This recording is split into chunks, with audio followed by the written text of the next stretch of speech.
Hello guys, what I am about to share with you today is Okra DIY hair conditioner. So let's dive right into this video. So I'm going to wash this okra like 1 to 2 times, and I'm going to be using 7 to 8 okra in this DIY. I'm going to keep the rest of it for cooking. Like after I am done slicing it, then what I'm going to do, I'm going to add some water, little bit of water, not too much, and let that okra boil. While it's boiling, I'm going to be stirring it so that it can stick at the bottom of the pot. So as you can see, it's about ready. I didn't cook it that long. I would recommend that you let this okra cook for about 5 to 7 minutes and let it cool down before screening it. Alright, here are fewer benefits that is in okra. Okra contains vitamin A, vitamin C, vitamin K,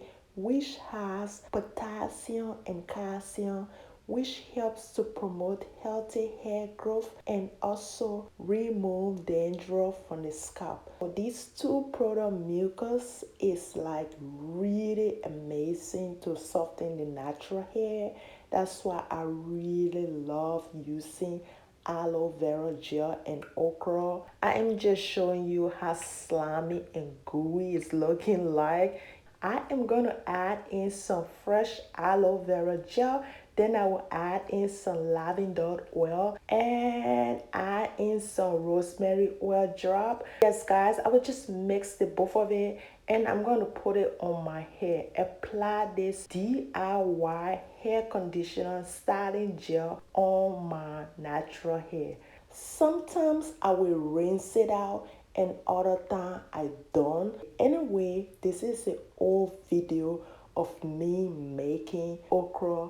This is not the actual length of my hair since I love doing DIY and I was taking a break on this channel, so I decided to share one of these videos that I already have on here for you guys to see how I make my homemade leave-in conditioner styling gel. I hope this video was helpful. If it was, make sure to hit that subscribe button. Comment down below your opinion on using okra. Hear that some people don't leave the okra juice in the hair because of certain reason. Tell me your reason of using okra gel as a styling gel or as a rinse out conditioner. Let me know in the comment below. I will see you in my next one. Bye bye.